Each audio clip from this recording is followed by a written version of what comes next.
কোনোবাই যদি অসমৰ পৰা নেপাললৈ চকু চিকিৎসাৰ বাবে যাম বুলি ভাবিছে তেন্তে মোৰ এই ভিডিঅ'টো প্ৰথমৰ পৰা শেষলৈ সম্পূৰ্ণকৈ চাওক। আপোনালোকৰ কিছু অভিজ্ঞতা লাভ কৰিব।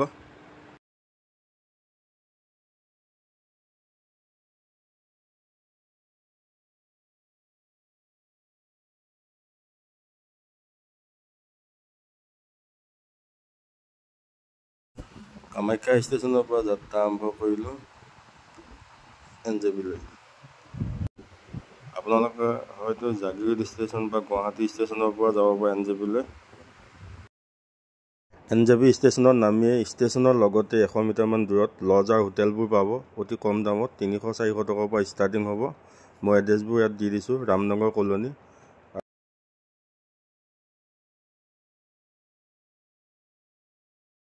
NJP ষ্টেচনৰ পৰা পানী টেংকিলৈ বাছৰ ভাড়া ল'ব 70 টকা।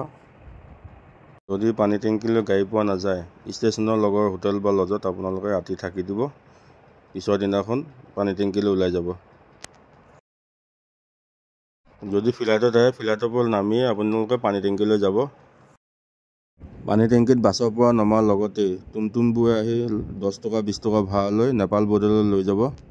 আমাৰ ভাৰতৰ টুমটুমবোৰে 20খনৰ ওপৰতে নমাই দিব আৰু নেপালৰ টুমটুমবোৰ আহি কাকৰভিটা মেজিক ষ্টেণ্ডলৈ লৈ যাব। মেজিক ষ্টেণ্ডৰ পৰা আপোনালোকে মেচি আই হস্পিটেললৈ যাব পাৰিব।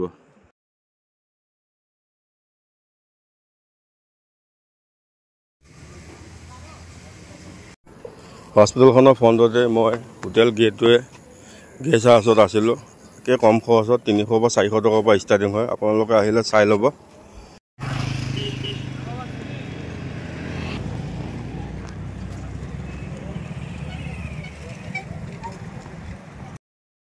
নেপালৰ মেচি আই হস্পিটেল পায় আপোনালোকৰ প্ৰথম কাম হ'ব ৰেজিষ্ট্ৰেশ্যন কাউণ্টাৰত গৈ ইণ্ডিয়া 100 টকা আৰু নেপালৰ 160 টকা দি নিজৰ টিকেটখন সংগ্ৰহ কৰি প্ৰথমে আপোনালোকে ৰেজিষ্ট্ৰেশ্যন টিকেটখন লৈ আহি এণ্ট্ৰেঞ্চ ফি প্ৰৱেশদ্বাৰ দি সোমাই গৈ প্ৰথমে আপোনালোকে 13, 14, 15 নম্বৰত ডক্টৰক দেখুৱাবৰ বাবে অপেক্ষা কৰিব লাগিব আৰু তাৰপিছত ডক্টৰে কিমান নম্বৰত যাব লাগিব আপোনালোকক ধুনীয়া সুন্দৰকৈ বুজাই দিব। সেইমতে 13, 14, 15 নম্বৰত এই সকলো মানুহে এইদৰে এনেকৈ ধৰে বহি পেলাই অপেক্ষা কৰি আছে ডক্টৰক দেখুৱাবৰ বাবে।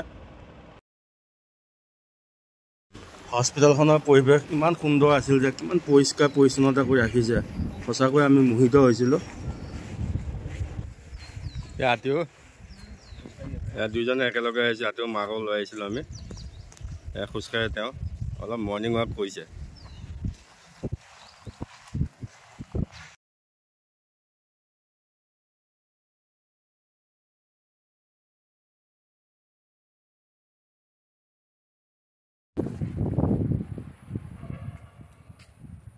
মৰ্ণিং ৱাক কৰি আছোঁ আমি দুইটাই। হস্পিটেলৰ ভিতৰত গ্ৰাউণ্ড আছে। গ্ৰাউণ্ড মৰ্ণিং ৱাক কৰিব পাৰি। ধুনীয়া এটা প্লেচ। এইটোবিলাক একদম সুন্দৰ পৰিৱেশ।